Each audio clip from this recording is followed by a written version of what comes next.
Introduction. Stop for a second and ask yourself a simple but profound question.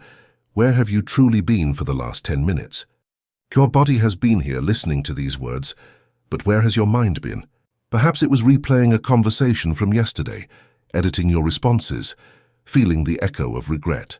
Or maybe it catapulted into the future, rehearsing a meeting tomorrow, worrying about an upcoming bill, or fantasizing about a distant vacation. This is the modern human condition, to be physically present in our lives, but mentally absent most of the time. We live as ghosts in our own existence. We have been conditioned to believe that our life is a long timeline, stretching from an unchangeable past to an uncertain future. And we've made these two realms of non-existence our primary home. The past becomes a museum of ghosts that we visit daily, a place full of halls of regret, galleries of resentment, and rooms of nostalgia.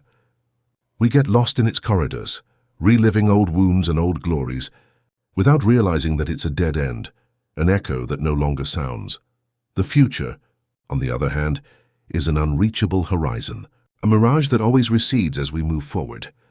We've turned it into the dwelling place of anxiety.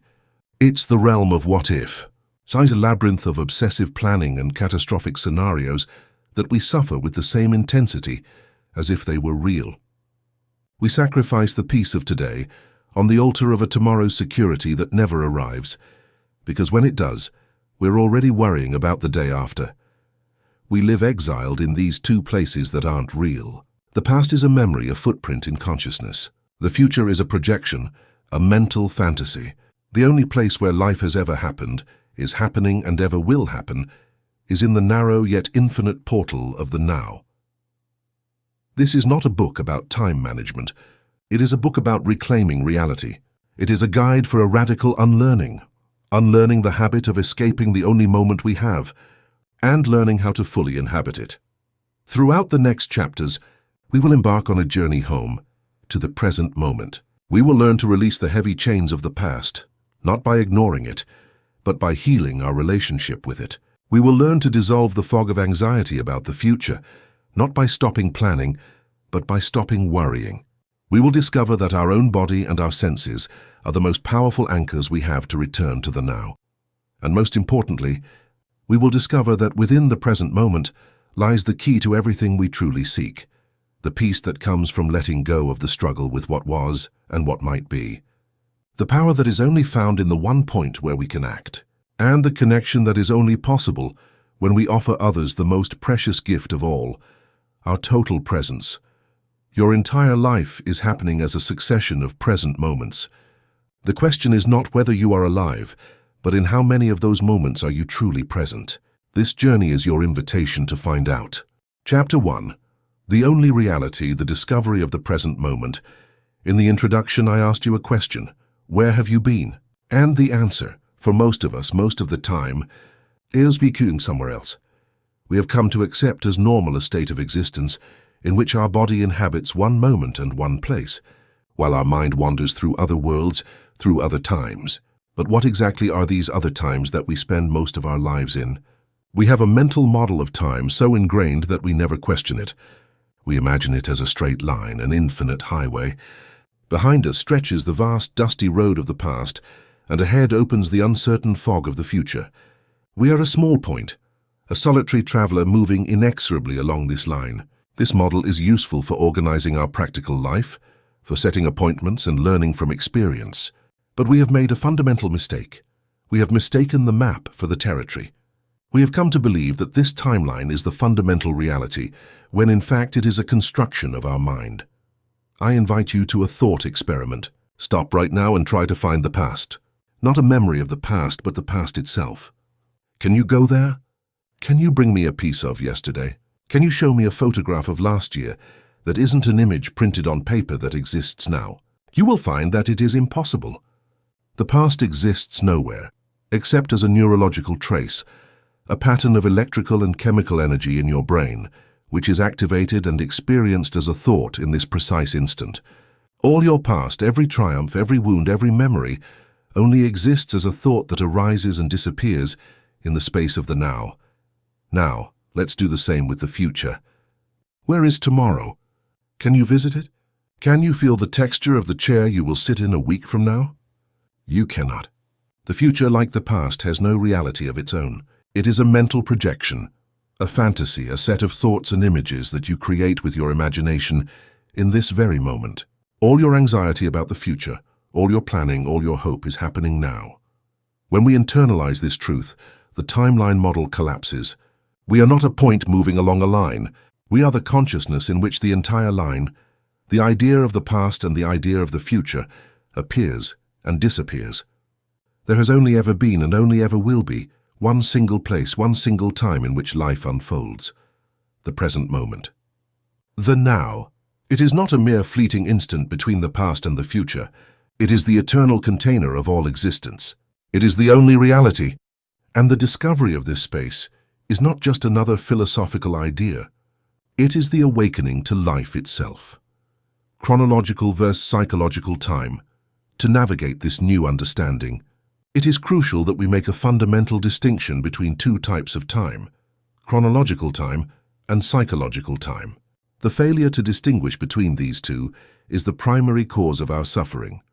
Chronological time is the time of the clock and the calendar.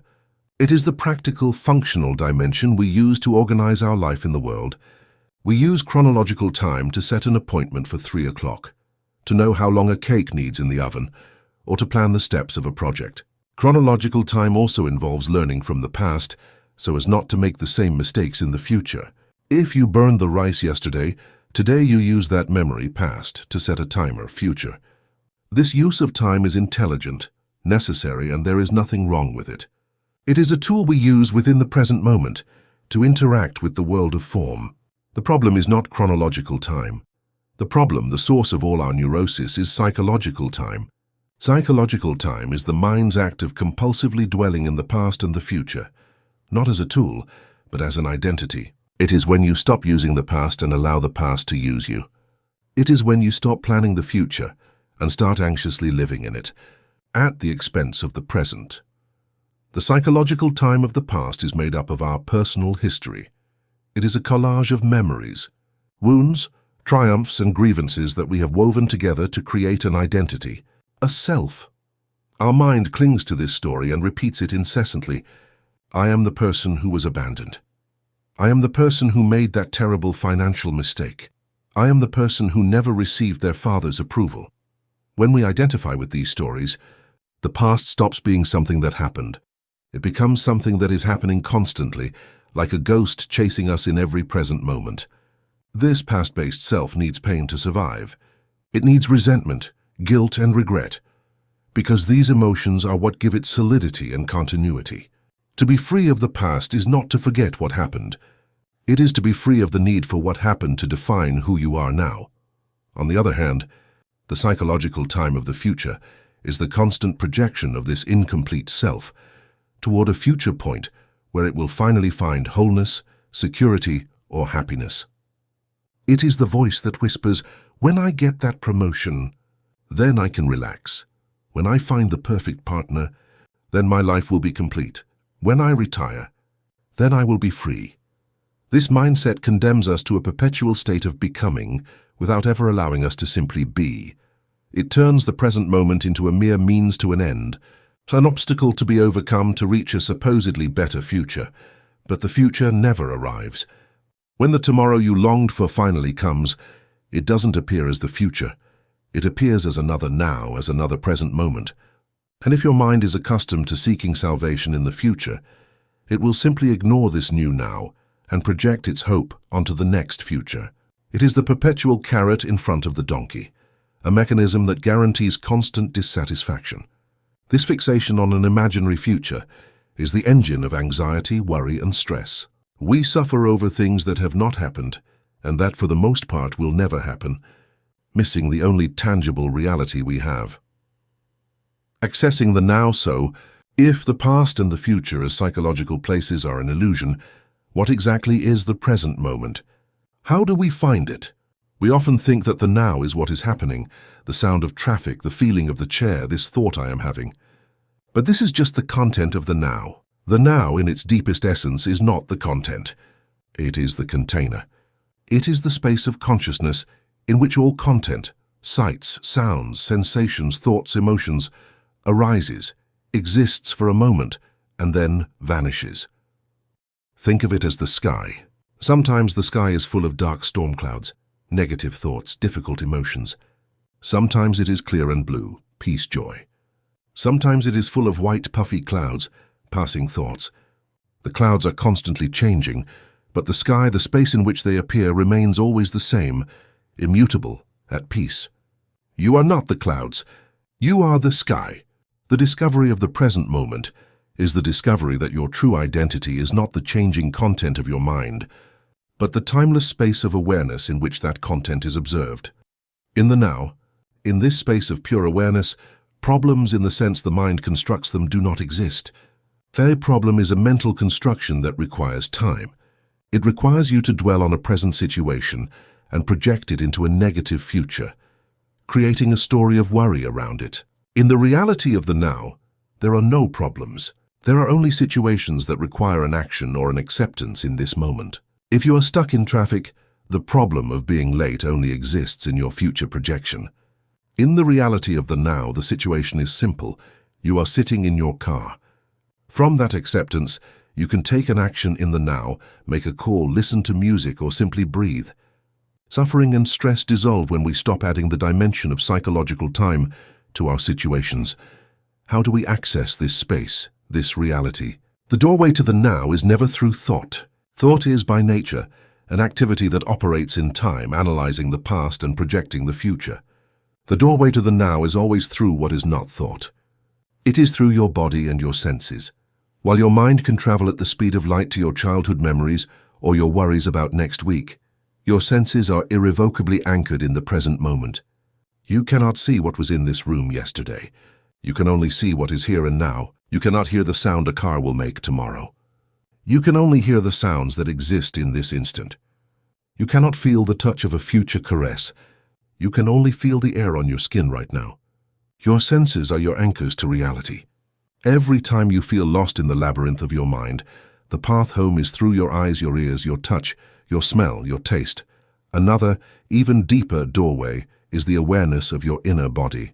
It is the subtle yet constant sensation of life that animates your organism. It is feeling the energy in your hands and feet, not as an idea but as a vibrant sensation. It is feeling the beating of your heart, not as a medical concept but as the rhythm of life within you.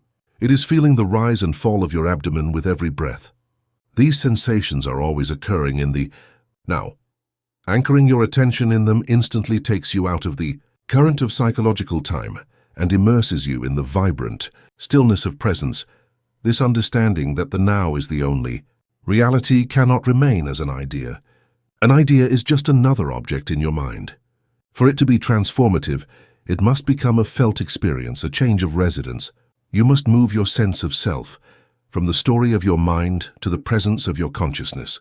I now invite you to cross that threshold, to take your first conscious step out of the current of psychological time and to enter, if only for a moment, the only reality that exists. The river practice. Anchoring in the senses. This is not a complex meditation. It is the simplest and most direct practice that exists. There is nothing to achieve, no special state to reach. The goal is simply to notice what is already here. Wherever you are, sit comfortably. You do not need a special posture. Simply be aware of your body. Feel the points of contact between your body and the chair or the floor. Now bring your attention to your hearing. Simply listen. Do not try to identify the sounds.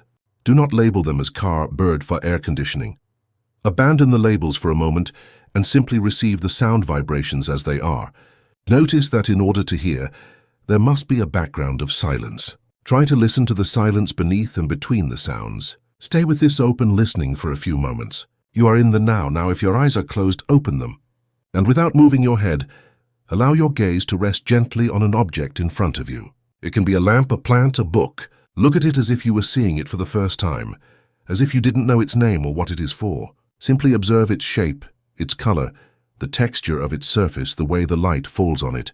Do not analyze it. Simply perceive it with a naked, alert attention. You are in the now next. Bring your awareness to your body. Feel your hands. Do not look at them. Feel them from within. Can you feel a subtle sensation of tingling, of life, of energy in your palms and in your fingers. That is the sensation of your inner body. It is proof that you are alive in this moment. Rest your attention in that sensation. You are in the now.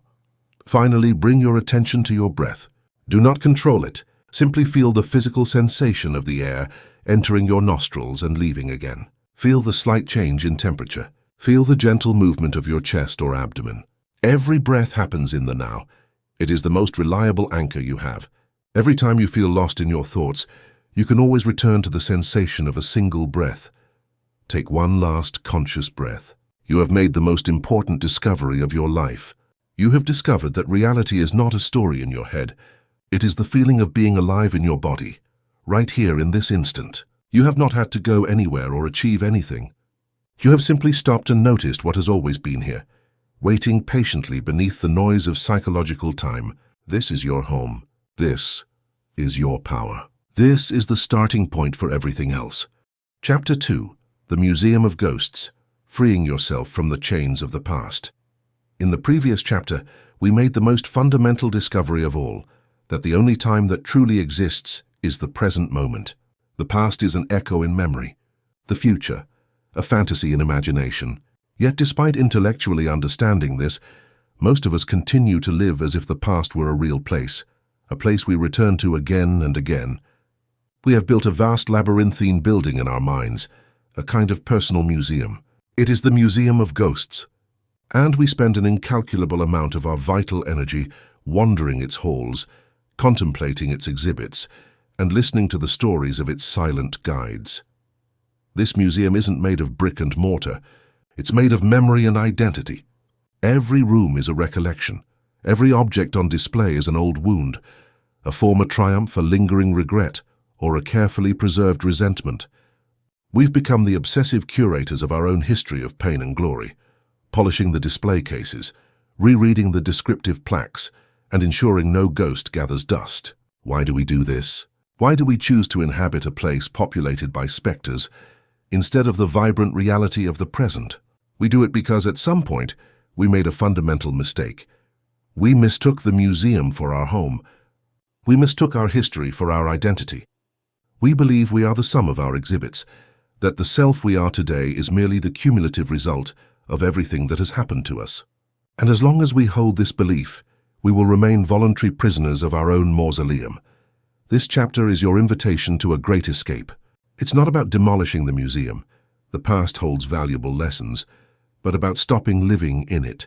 It's about learning to visit it briefly, like a history student, to extract a specific lesson, and then stepping back out into the sunlight of the present, where real life is happening. To do this, we must first consciously tour its most crowded rooms to understand what keeps us trapped there. The Halls of Suffering. The first and largest of its halls is the Hall of Regret. This is a dark, circular place, designed like a labyrinth from which it is impossible to escape. On its walls, the films of our bad decisions are projected in an infinite loop. The opportunity we let slip away, the cruel word we said in anger, the relationship we sabotaged, the path we didn't take. The guide in this hall is a voice that whispers incessantly, if only I had been braver, if only I had known then what I know now. Regret is a massive leak of present energy. Every watt of your attention you invest in replaying a past mistake is a watt you are not using to create a different present. You cannot change a single iota of what happened. It is a fact etched in the stone of time. The only choice you have, the only one that has ever existed, is your choice in this moment. Are you going to keep using your energy to relive the ghost of yesterday, or are you going to use it to build the reality of today? The adjacent hall, often connected by a dark corridor, is the Gallery of Resentment. If regret is aggression directed inward, resentment is aggression directed outward. Clinging to resentment is like drinking poison and expecting the other person to die. The only person who suffers is you. Keeping a grievance alive is like voluntarily chaining yourself to the ghost of the person who hurt you. You allow them to live rent-free in the most sacred space you possess, your own mind. Every time you replay the story of the injustice, you are not punishing the other person. You are re-inflicting the wound upon yourself. Freeing yourself from resentment is not a gift you give to the other person. It is the most radical act of self-liberation you can undertake, but not all the museum's halls are dark. There is one bathed in a golden sepia light that is equally dangerous. It is the Hall of the Golden Age. Here is where we hang the memories of the good old days. The voice of this hall whispers, "It will never be this good again. Life was better then. I have left my best years behind." Nostalgia may seem harmless, even sweet, but when it becomes a place of residence, it is a subtle form of rejection of the present. By idealizing the past, we inevitably devalue the now. The danger of the Golden Age is not that the past was wonderful, but the belief that wonder only exists in the past. The cost of residence, whether we are trapped in regret, resentment, or nostalgia, the cost of living in this museum is immense and multifaceted.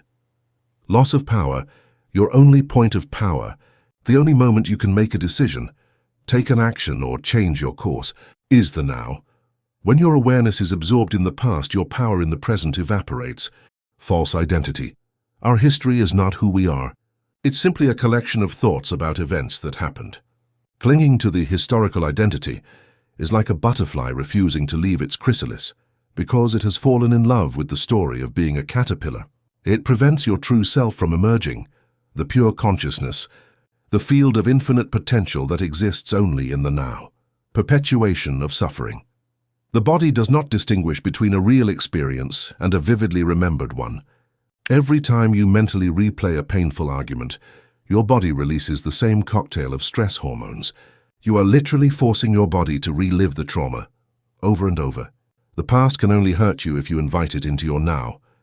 On The Great Escape, 3 Steps to Freedom, the moment for liberation has arrived. The process is not one of struggle or forgetfulness, but of awareness, acceptance, and reframing. Letting go of the story, noticing and pivoting. The first step is the simple act of noticing. The signal is always a change in your emotional state, sadness, anger, regret with no immediate cause. Notice, say to yourself, I'm in the gallery of resentment again. This simple act of naming creates a separation. Pivot. Gently redirect your attention to your present anchors. Feel the sensation of your feet on the floor. Feel your breath. A ghost feeds on attention. When you stop paying attention to it, it fades away. Radical forgiveness. Self-liberation. Forgiveness is the key that unlocks the gallery of resentment and the hall of regret. Forgiving is not condoning. It is a pragmatic act of self-liberation. It is the conscious decision to cut the energetic chain and choose your peace over your need to be right. For others, visualize the person and say to them silently, "I forgive you, not because what you did was right, but because I am no longer willing to carry this burden for you. I free you, and in doing so, I free myself." For yourself, self-forgiveness. Look at your younger self, the person you were when the event occurred, and offer yourself compassion. Say, "I forgive you. You did the best you could with what you knew. You no longer have to carry this guilt. You are free." 3. The alchemy of wisdom, reframing. Instead of viewing the past as a source of pain, view it as your greatest school. Change the question.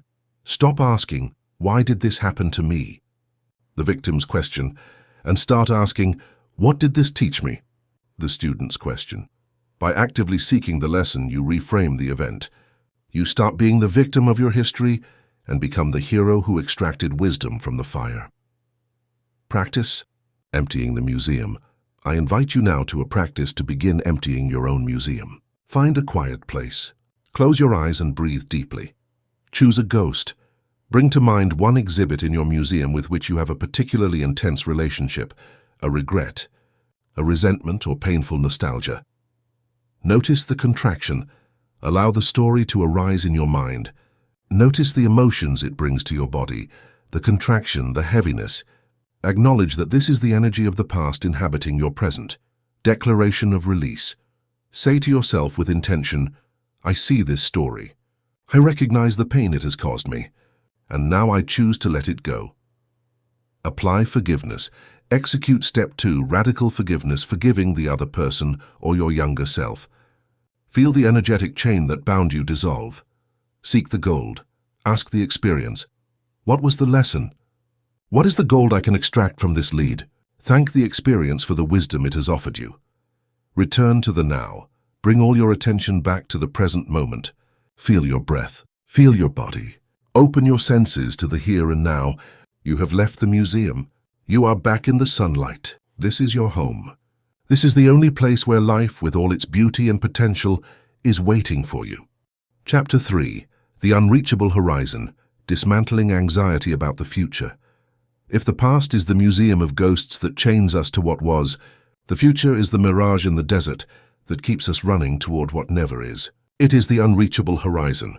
No matter how fast we run, no matter how much progress we make, the horizon always remains the same distance away, promising an oasis of wholeness that we never quite reach.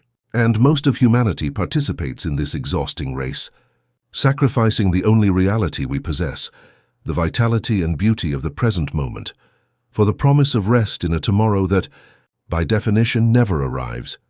We have learned to live with a form of collective madness, the belief that life is not happening here and now, but that it is about to happen. The real life we tell ourselves will begin later. It will begin when I finish college, when I get that job, when I get married, when I have children, when the children leave home, when I retire. We have turned the present moment into a waiting room, an uncomfortable prelude to the main event. We spend our days in a state of perpetual preparation, unaware that the preparation is life, that the waiting room is the only stage we will ever have. This chapter is an invitation to abandon the race. It is an act of rebellion against the tyranny of tomorrow. It's not about abandoning our dreams or stopping planning, but about dismantling the mental structure that generates anxiety, worry, and stress, and that steals the peace of the only time we have. It's about understanding the fundamental difference between creating our future and being imprisoned by it. The architecture of anxiety. To dismantle this prison, we must first understand its architecture. The obsession with the future rests on three pillars of illusion, three deeply ingrained beliefs that fuel our anxiety. The myth of future salvation. This is the belief that happiness, peace, or wholeness are destinations found at a future point in time, contingent upon achieving a certain external condition. It is the voice that whispers incessantly, "When I have more money, the perfect partner, that promotion, the dream house, then and only then can I be happy." This is the most widespread formula for a life of suffering. Why? Because it rests on two fundamentally false premises. The first false premise is that the I who will experience that future will be a different, improved I. We believe that the I of now, with its insecurities and inner emptiness, will be magically transformed by external achievement. But it never works that way. Wherever you go, you take yourself with you. If you haven't cultivated the ability to feel peace and wholeness in your current circumstances, you won't magically find it in a new set of circumstances. The achievement may give you a temporary high, but soon enough, your habitual state of consciousness, your unhealed self, will reassert itself, and you will find yourself in your new, beautiful house feeling the same old unease. The search for salvation in the future is a way of bypassing the only work that truly matters, the work of finding peace in the present moment. The second false premise is that the future is a place of arrival. But as we have seen, the future never arrives as the future. It always arrives as the now. When you finally get the promotion you fought so hard for, you don't experience the future. You experience a present moment in which your title has changed. And if your mind is accustomed to seeking happiness on the next horizon, it won't stop to enjoy this new present. Almost immediately, it will project its need for salvation onto the next goal. Now I need a bigger team. Now I need the next promotion. The finish line constantly moves. This is the mechanism of the hedonic treadmill. We run and run to maintain the same level of dissatisfaction. The illusion of control, worry versus planning. Our rational mind hates uncertainty. It perceives it as a threat, and the future is, by its very nature, the embodiment of uncertainty. To calm this existential anxiety, we embark on an impossible project, trying to mentally control the uncontrollable. This manifests as obsessive planning and chronic worry. We replay every possible scenario in our minds, create contingency plans for our contingency plans, trying to anticipate every obstacle and predict every outcome. We believe that if we think about a problem hard enough, we can solve it before it happens. But we must clearly distinguish between planning and worrying. Planning is an intelligent activity done in the now. It is the act of using your conscious mind in the present moment to set an intention and map out the practical steps you can take, also in the present or near future, to move toward that intention. Once the plan is made, you let it go and return your attention to the now. Planning is a tool. Worry, on the other hand, is a dysfunctional mental state. It is the act of emotionally living in a negative future you have imagined, while neglecting the present moment. Worry is not a tool.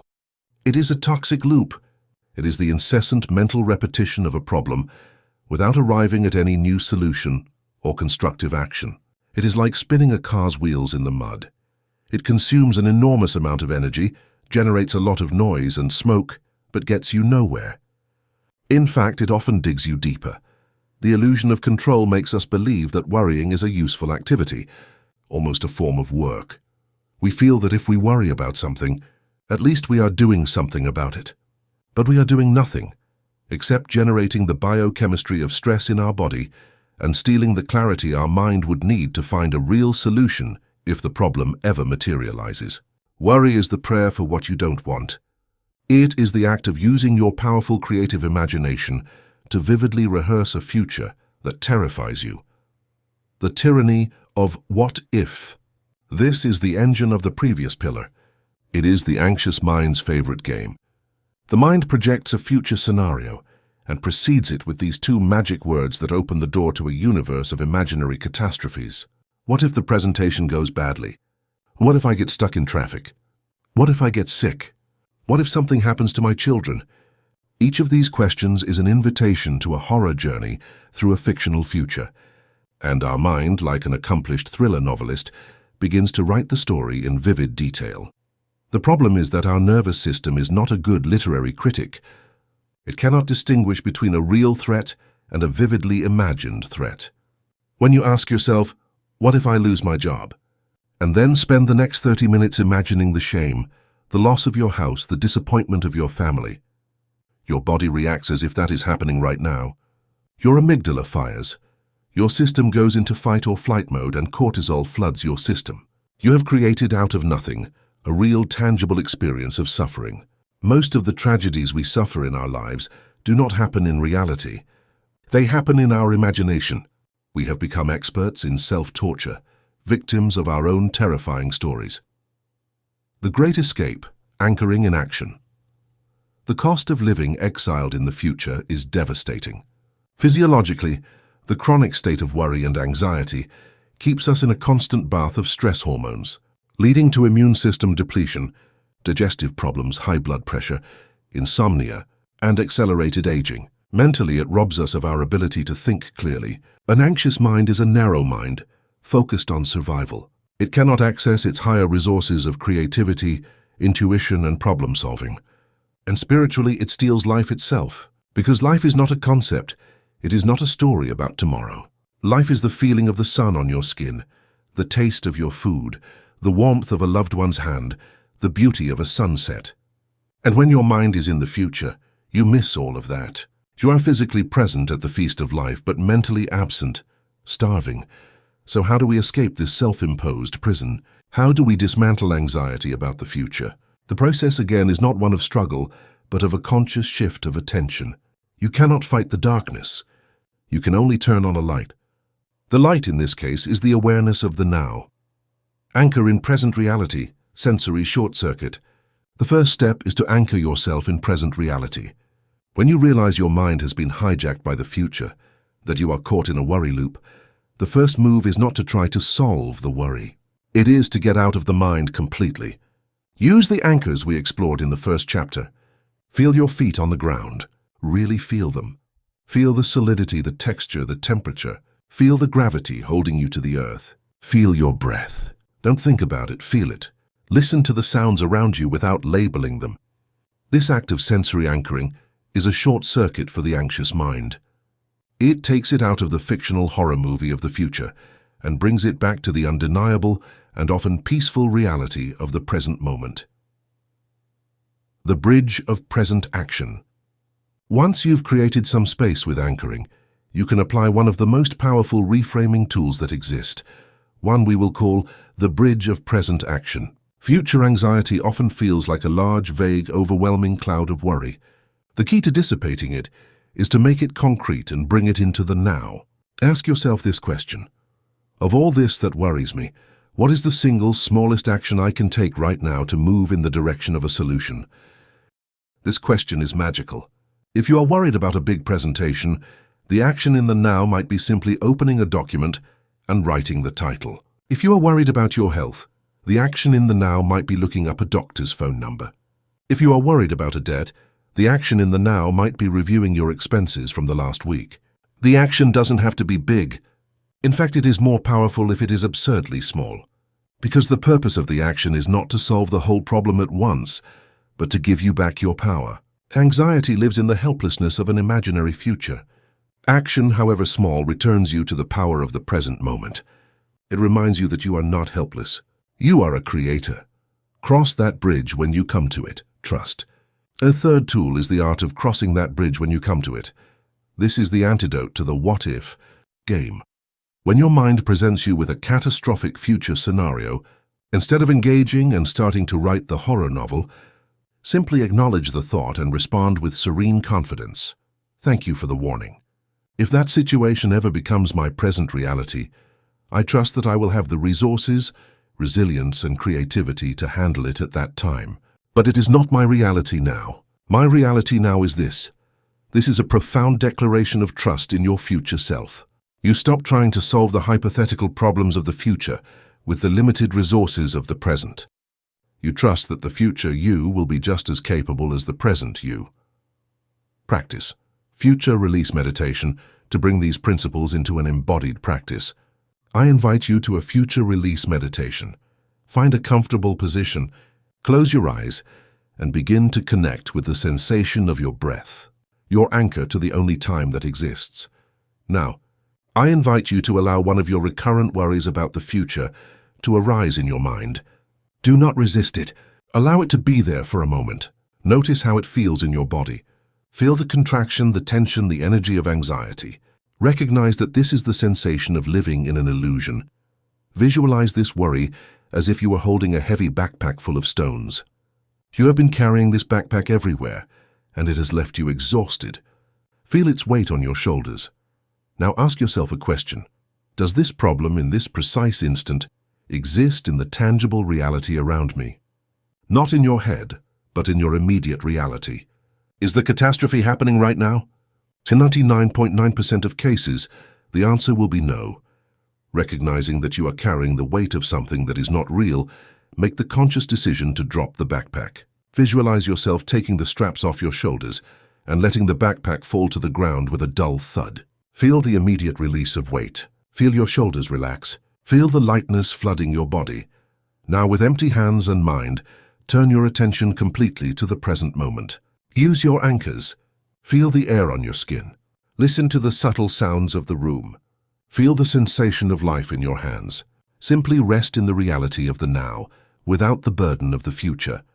If the thought about the worry tries to return, simply smile at it like an old habit, and imagine it is a cloud passing through the vast sky of your consciousness. Do not latch onto it. Return your attention to the sensation of your breath. Repeat this affirmation silently, like a balm for your soul. In this moment, everything is well. In this moment, I am safe. In this moment, I have everything I need.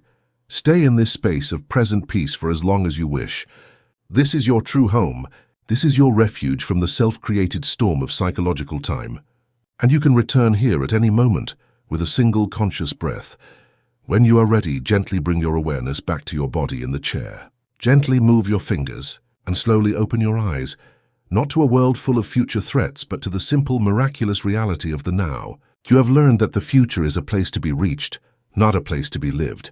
And you have remembered that your power, your peace, and your entire life are only found in one place here. Imagen de perfil.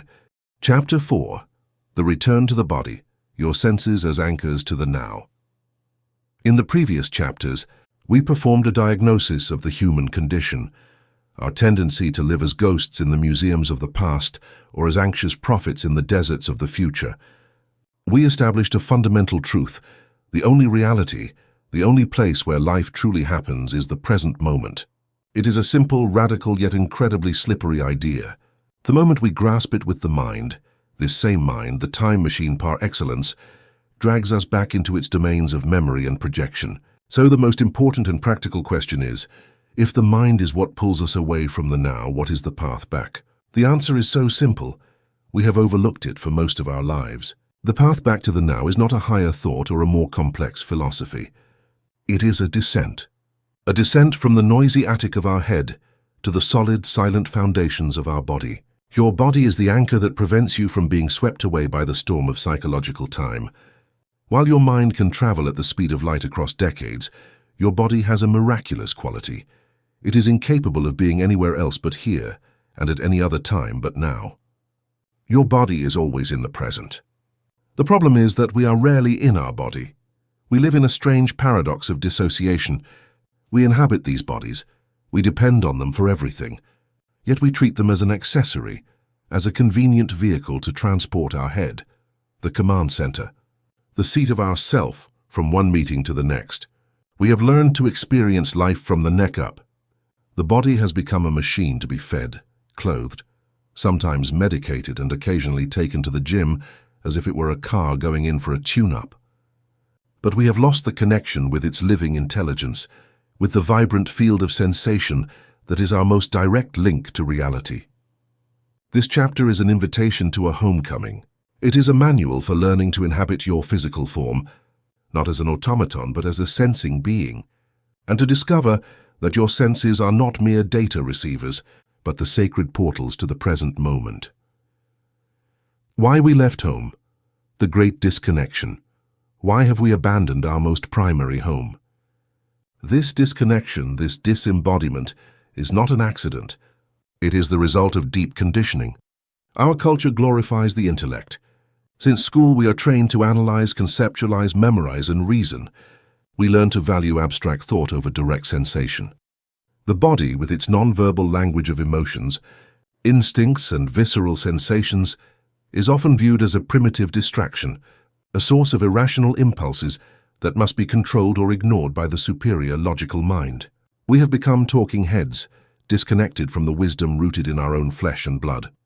Furthermore, for many of us, the body has become a place of pain. It may be the home of chronic illness, a persistent injury, or the simple discomfort of poor posture. Or on a deeper level, it may be the archive where we have stored unprocessed traumas, fears, and sorrows from our past. Emotions are not abstract. They are physical sensations, the lump in the throat from grief, the hollowness in the stomach from anxiety, the fire in the chest from anger. When these sensations become too overwhelming, we learn a brilliant yet costly survival strategy: dissociation. We learn to numb our body awareness, to cut the connection so as not to feel. We escape the pain of the body by retreating into the mental world of stories, distractions, the past, and the future.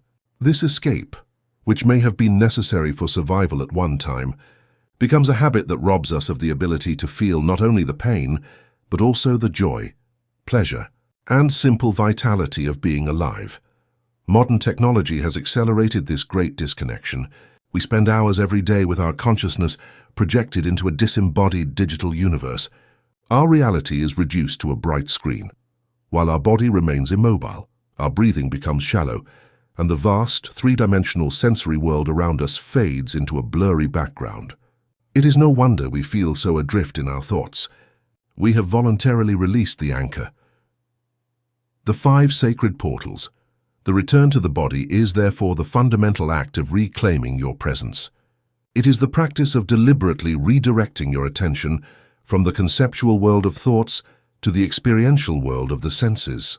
You have 5 portals available to you, 5 doorways to the now that are always open, waiting for you to cross them.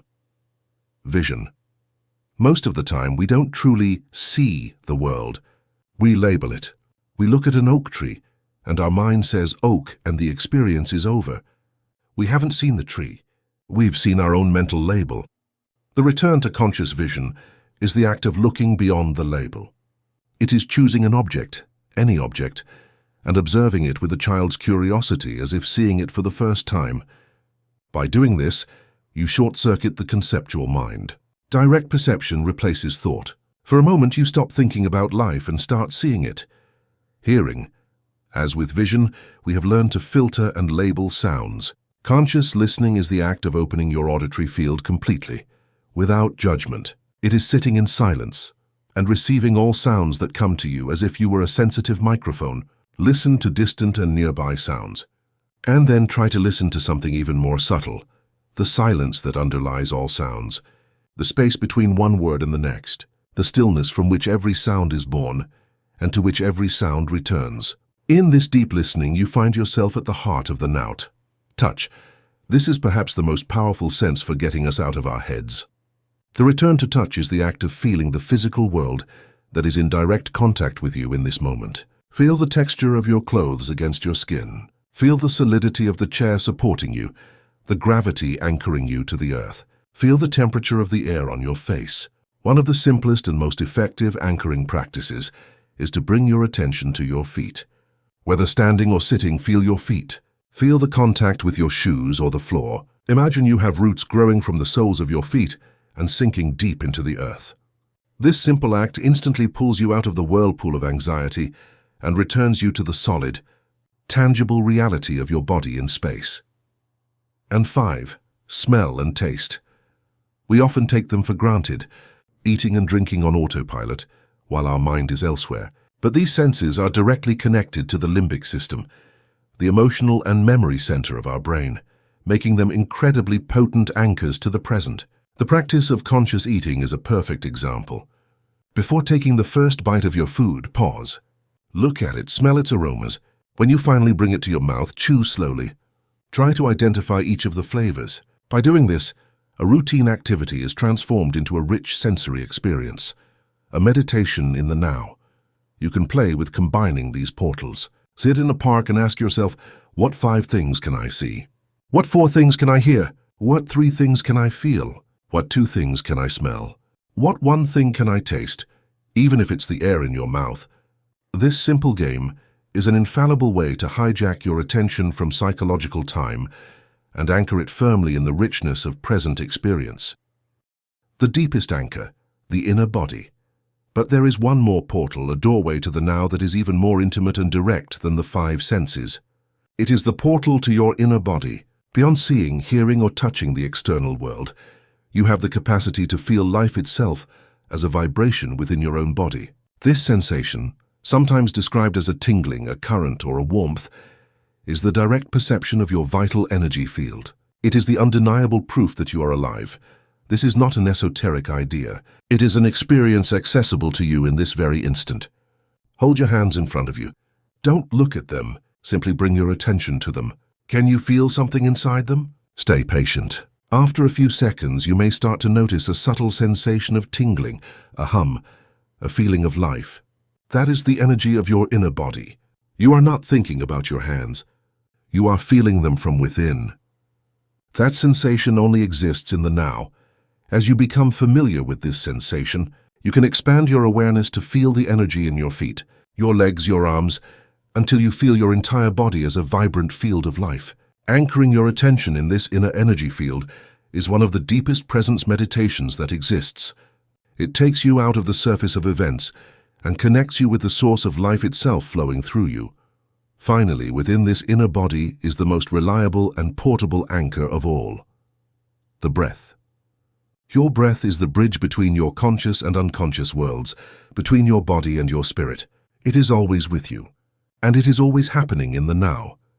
When you feel lost in the storm of your thoughts, returning to the physical sensation of a single breath is the safest lifeline.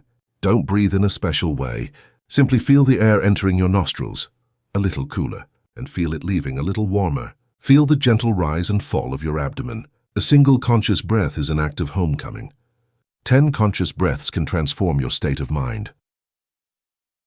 The river practice. The micro-landing words can point the way, but only direct experience can lead us home.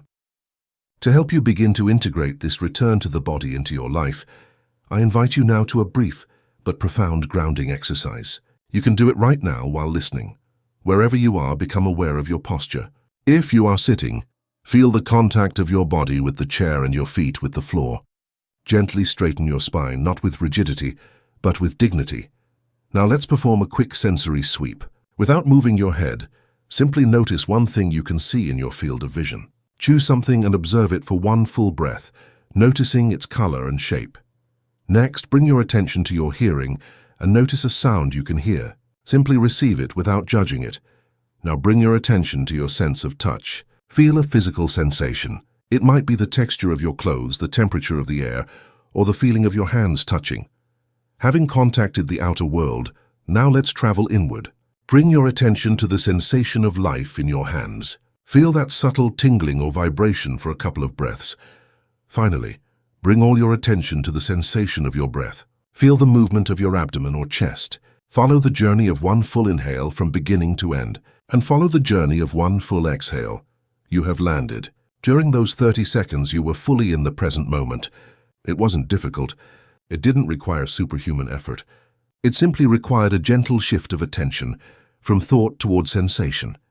This practice is not a formal meditation you should do once a day. It is a micro-landing that you can practice dozens of times a day, anywhere, anytime. You can do it while waiting for the traffic light to change, while waiting for a computer to load, or in the middle of a stressful conversation. It is your reset button, your instant return to sanity and reality. Your body is your wisest, most patient teacher. It never lies to you. It never abandons you. It always speaks to you in the language of the now. Your only task is to learn again to listen. By returning to your body, you return to your power, your peace, and your home. Chapter 5. The Art of the Pause, Micro-Practices for a Present Life. All right, you have arrived at the heart of action, the command center of your new life. If you have been following our journey, you now understand the fundamental truth. The only place where life happens is the now. You know the past is a ghost and the future a mirage. You have grasped that your body and your senses are the infallible anchor that brings you home. But it is very likely that a question is echoing in your mind with the force of a drum. This all sounds amazing, but how am I supposed to do this? My life is a whirlwind. I don't have time to sit and feel my feet or observe a lamp. If that is your thought, I congratulate you. Because that objection, that feeling of I don't have time, is the biggest and most universal barrier that exists. And in this chapter, we are not only going to tear it down, we are going to pulverize it. Today you will discover the best-kept secret of truly present and effective people. Mastery of the now does not require more time. It requires transforming the instance you already have. It's not about adding long, tedious hours of meditation to your already saturated schedule. It's about injecting powerful seconds of awareness into the moments you already live. It's about mastering the art of the pause. The pause is your superpower. In a world that pushes us to react, to rush, to respond instantly, the ability to take a conscious pause even for a single second is the greatest act of rebellion and the smartest strategic move you can make. Between the stimulus, the urgent email, the hurtful comment, your child's cry and your response, there is a space. For most people, that space is so infinitesimal that it is non-existent. They live in a stimulus-response collapse, in a state of autopilot, reacting to life like a pinball machine, bounced from side to side by circumstances. The pause is the deliberate creation of space in that instant. And in that space resides all your freedom. In that space you stop being a reactor, and you become a creator. You stop being a victim of your impulses, and you become the owner of your responses. Neurologically, a conscious pause is like hitting the reset button on your brain. It interrupts the amygdala hijack, that part of your brain that triggers the fight-or-flight response. It breaks the hypnotic trance of repetitive, anxious thinking. It pulls you off the highway of your unconscious habits and places you at a viewpoint from which you can see the complete landscape and choose with calm and clarity which path to take next. We have been conditioned to see pauses as a sign of weakness or inefficiency. Don't stop, the world tells us. Keep going, keep producing. What a great lie. A 30-second pause before sending an angrily written email can save you from a week of conflict and damage to your reputation. A 1-minute pause to breathe before entering the house after work can transform an afternoon of family tension into one of connection.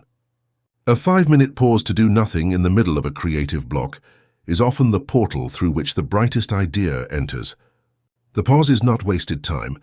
It is the most profitable investment you can make in your peace, your clarity, and your effectiveness. So no more excuses. The time has come to fill your tool belt. I am going to introduce you to an arsenal of presence micro-practices. They are simple, fast, and devastatingly effective. They don't require meditation cushions, incense, or absolute silence. They are designed for the battlefield of real life. Your mission, should you choose to accept it, is to start playing with them, to scatter them throughout your day. Become a presence ninja, appearing in the now when you least expect it. The Arsenal of Presence Micro-Practices Tool Number 1, the 3-breath anchor. This is your Swiss Army knife, your fundamental tool. It is so simple your critical mind might dismiss it, and so powerful it can change your state in 15 seconds. You can use it anywhere, anytime, at your desk, in a line, in the middle of an argument. The process is this. First breath, inhale deeply through the nose, and as you do, bring your full attention to your body. Feel your feet on the floor, your hands, your posture. Simply land in your physical form. As you exhale, release any visible tension.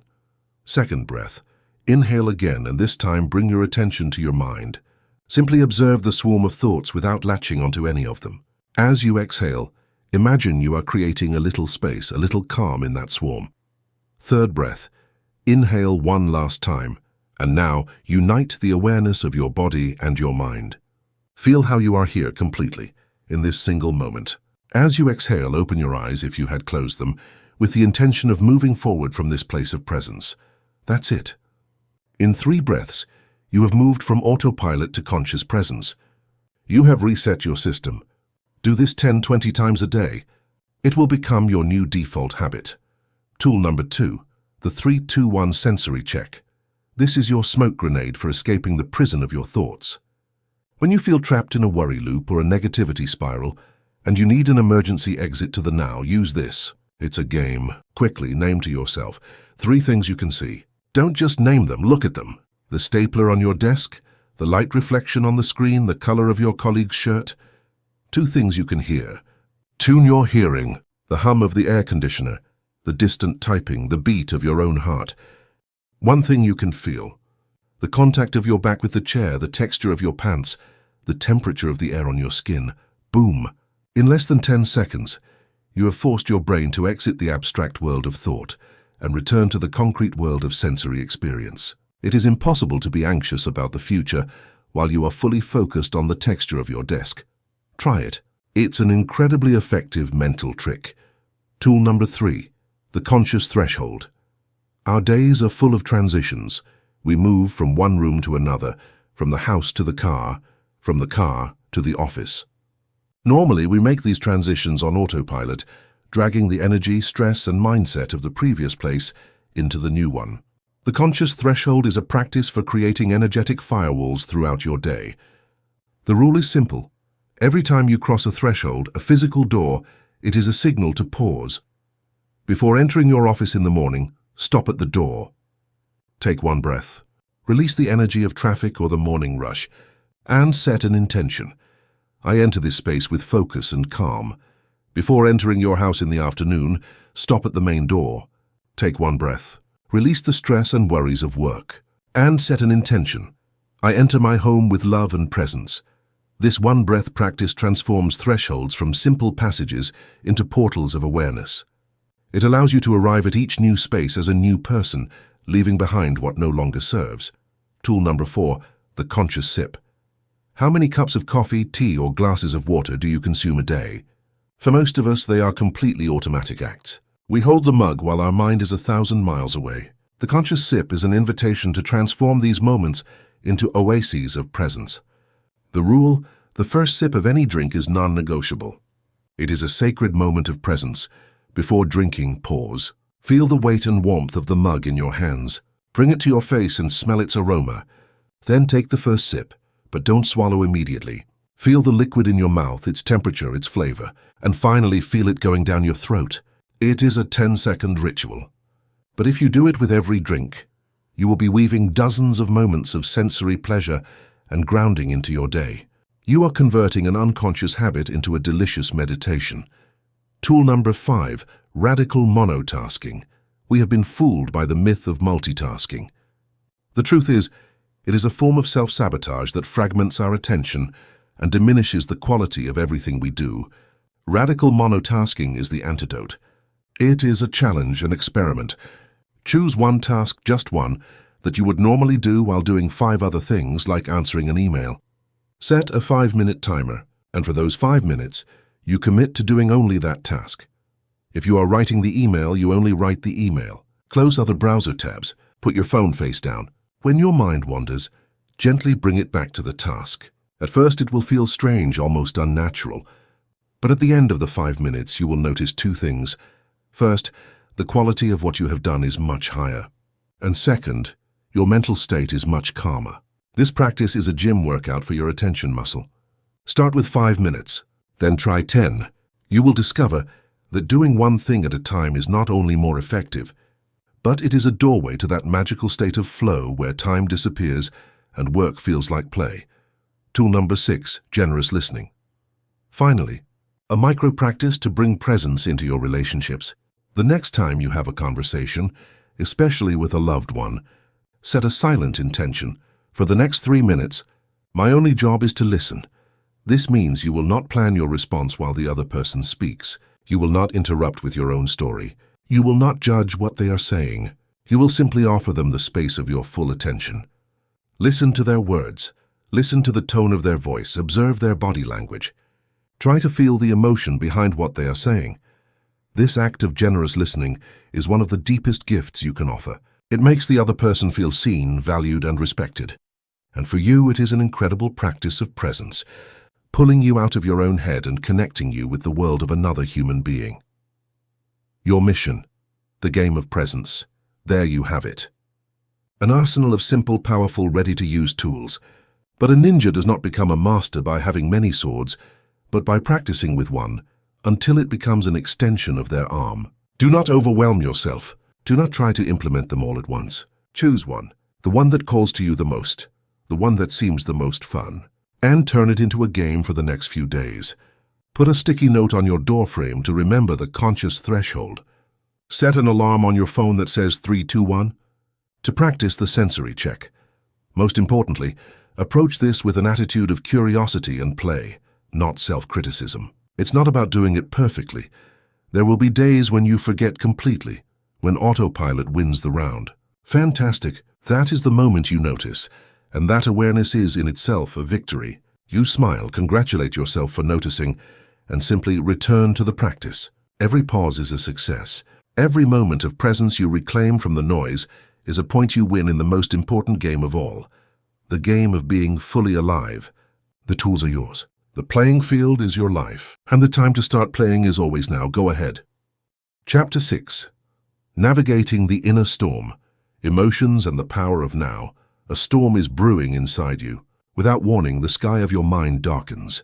The wind of anger howls. The icy rain of sadness pours down. The lightning of anxiety illuminates a landscape of fear, or a dense fog of apathy descends, erasing all color and motivation. These are our emotional storms. They are an inevitable and powerful part of the human experience. No one is exempt from them. The real question is not whether the storms will come, but how we are going to navigate them. Most of us, when the first gust of emotional wind hits us, do one of 2 things. Our first escape strategy is an instant trip to the past. If the storm is anger, we take refuge in the museum of ghosts, replaying the scene of the injustice we just suffered in an endless loop. Our second escape strategy is to catapult ourselves toward the future. If the storm is anxiety, our mind jumps forward, constructing catastrophic scenarios. We obsess over how to fix or eliminate the feeling as quickly as possible. Both strategies, the escape to the past and the escape to the future, seem logical. They are our mind's attempts to protect us, to give us a sense of control over the internal chaos. But herein lies the great paradox. It is these very escape strategies that prolong and intensify the storm. By fleeing the emotion, we give it more power. By resisting it, we fuel it. This chapter offers you a third way, one that may initially seem radical and counterintuitive, but which is the only path to true emotional mastery. The only way out of a storm is not to flee it, but to sail directly through it. And the only place you can sail from is the present moment. Today you will learn to become a fearless captain of your inner weather. Someone who doesn't fear the waves because they have learned to surf them. Energy in motion. From resistance to allowance to begin, we must demolish our most fundamental and mistaken belief about emotions. We have been taught to categorize them as good or bad. I propose a new definition. Emotions are neither good nor bad. They are simply energy in motion. In fact, the word emotion itself comes from the Latin emovere, meaning to move out. An emotion is a wave of biochemical energy moving through your body. It is not designed to stay. It is designed to flow. The problem is never the emotion itself. The problem is our resistance to it.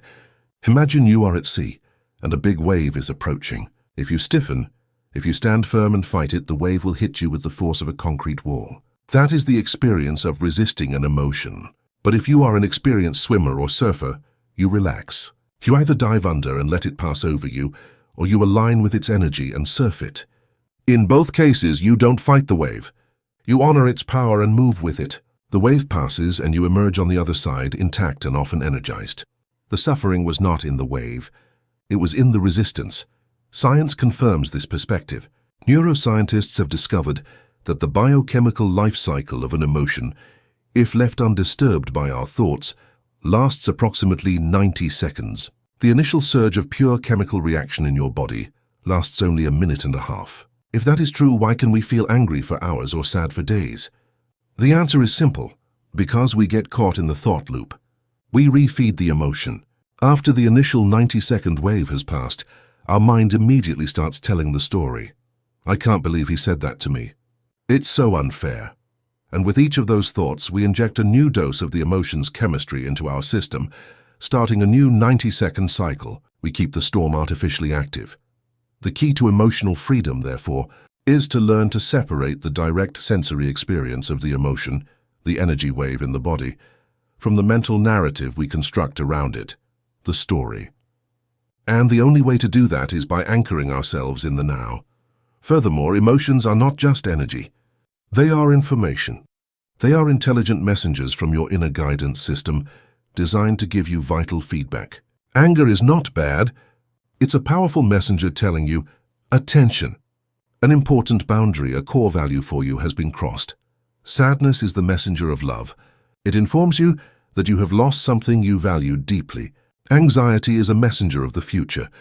It tells you you are focusing your energy on an outcome you do not desire, or you feel unprepared for a challenge ahead.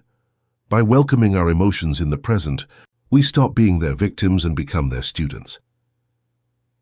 The four-step dance, navigating in the now. This is the art of presence in the midst of the storm. It is a four-step process, a dance you can practice whenever you feel the waters within you start to churn.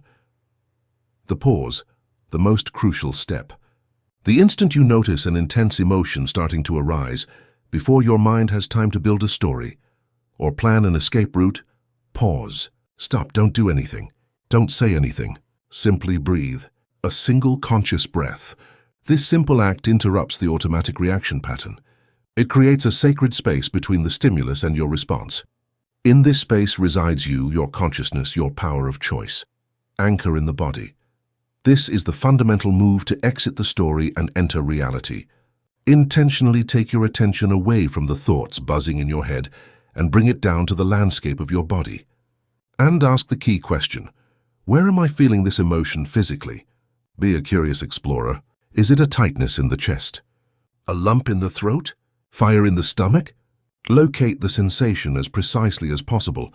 Then investigate its purely sensory qualities without judgment. Is it hot or cold? Vibrating or static? Pulsating or constant? By doing this, you change your relationship with the emotion. You stop being the victim of an abstract, terrifying anger, and you become the neutral observer of a sensation of heat and pressure in the chest. You have stripped the emotion of its story and reduced it to its manageable sensory components. Name and allow. Give the sensation a simple, gentle name. This is sadness. Hello, fear. This act of naming creates a healthy separation. Then consciously adopt a stance of radical allowance. You can say to yourself silently, you have permission to be here. I welcome you. I give you all the space you need to move. This may seem the most counterintuitive thing in the world. But in this act of conscious surrender, of opening the doors instead of barricading them, resides the true alchemy. You are letting go of resisting the wave. Breathe into the sensation. Now that you have located the sensation and given it permission to be, begin to breathe into it. This is not a breathing technique to eliminate it, but to accompany it. Imagine your breath is a wave of spacious, compassionate energy.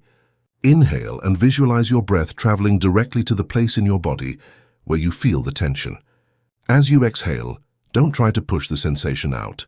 Imagine your breath surrounds it, cradles it, creating space around it. Continue breathing into the sensation with an attitude of tenderness and care, as if comforting a frightened child. What happens when you apply this process? When an emotion is received in the now, anchored in the body, named without judgment, and accompanied by the breath, it is allowed to complete its natural life cycle. The wave crests, holds for a moment, and then inevitably begins to dissipate. The energy moves through you and frees you. And in the calm that follows the wave, you often receive the gift, the message. You have navigated the storm. You have not just survived it. You have extracted its wisdom. The RAIN practice, a clear map to give you a clear map you can use in the midst of your next inner storm. I offer you a powerful and easy-to-remember practice. It is an acronym, RAIN, translated here for ease of use as its most common cognitive behavioral adaptation. Each letter represents a step in the art of navigating your emotions with presence. R. Recognize. The first step is simply to notice. Wow, I'm feeling a surge of fear. It's the moment of the pause. You recognize what is happening. Then locate it. Where is this fear in my body right now? Bring it from the head to the body. A. Allow. This is the step of acceptance. It is the internal yes to your present experience. Stop fighting. Say to yourself, it's okay to feel this. I give permission for this sensation to be here. Feel the difference between the tension of resistance and the softness of permission. I investigate with curiosity. This is the phase of non-judgmental exploration. What is this sensation really like? Is it heavy or light, hot or cold, moving or still? Become a scientist of your inner world, observing the sensory data without needing to reach a conclusion. N. Nurture with love and non-identification. This is the final step. Nurture the feeling, as described in step 4 above. And realize the profound truth: you are not the emotion. You are the spacious, loving awareness capable of containing that emotion. You are not the storm. You are the vast, tranquil sky in which the storm occurs. From this place of non-identification, the wisdom of the emotion is often revealed, and you are free. The next time you feel an emotional storm brewing, remember RAIN. Recognize. Allow, investigate, nurture non-identification. It is your refuge, your anchor, and your compass. It is your training to become the serene and wise captain of your own vast inner waters. Chapter 7. The gift of your presence. Authentic connection in your relationships. Think for a moment about the last time you felt truly, deeply connected to another person. The last time you felt completely seen, heard, and understood. What was that feeling like? It's like a drink of cool water on the thirstiest day, isn't it? It's a sensation of warmth, of security, of belonging. It's the feeling of having arrived home in the presence of another human being. Now ask yourself another question. How often do you experience that in your daily life? If you are like most, the answer is very rarely. We live in the era of hyperconnection, yet we are experiencing an epidemic of loneliness. We are constantly connected through our devices, with access to thousands of friends and followers, but we feel more isolated than ever. We hold text conversations while watching television, talk to our children while answering an email, and eat dinner with our partner while the blue light of a screen illuminates our faces. We are physically together, but mentally, energetically, we are a million miles away. We have mastered the art of communication, but we have lost the art of communion. What is the missing ingredient? The answer is simple, profound, and it is the heart of this chapter: presence. We have come to believe that what others want from us is our time, our advice, our help, or our entertainment. But the truth is that the deepest human longing, the most fundamental hunger of the soul, is not to be entertained or even helped. It is to be seen, and you can only feel seen in the total presence of another. The most precious, rare, and transformative gift you have to offer anyone in your life your partner, your child, your friend, a stranger, is nothing you can buy or plan. It is the gift of your undivided presence. This chapter is your training to learn how to give that gift. It is the moment when we take all the principles of anchoring ourselves in the now and apply them to the sacred dynamic of human relationship. We are going to dismantle the habits of absence and build in their place the architecture of authentic connection. The architecture of absence, building walls. First, we must be brutally honest about the ways we practice absence in our daily interactions. The most obvious form is the divided mind, what we might call relational multitasking. It is the act of trying to be in two places at once, and consequently not really being in either. It is the conversation with your partner, while your gaze drifts to the television. It is the sure you mumble to your child, while your mind is lost in the labyrinth of your work worries.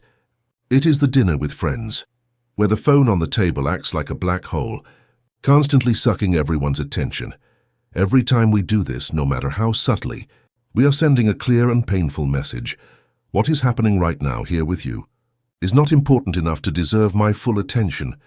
It is a micro-betrayal, a small wound of invalidation, and the sum of hundreds of these small wounds, day after day, is what erodes trust and intimacy, creating an emotional distance we often don't know how to name, but feel as a persistent chill in the relationship.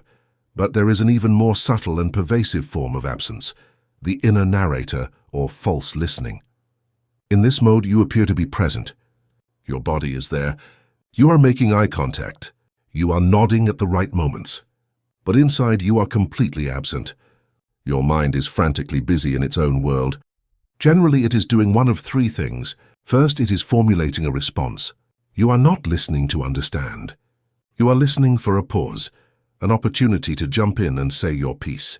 The other person is speaking, but your attention is on the dress rehearsal of your next monologue.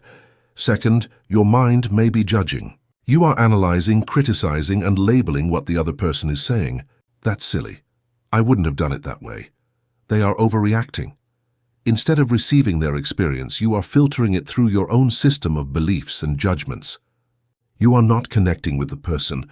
You are debating with their argument in your head. Third, and this is very common, your mind is waiting to relate it to yourself. The other person tells you about their difficult experience at work, and your mind is not feeling empathy. It is searching its files for a similar story.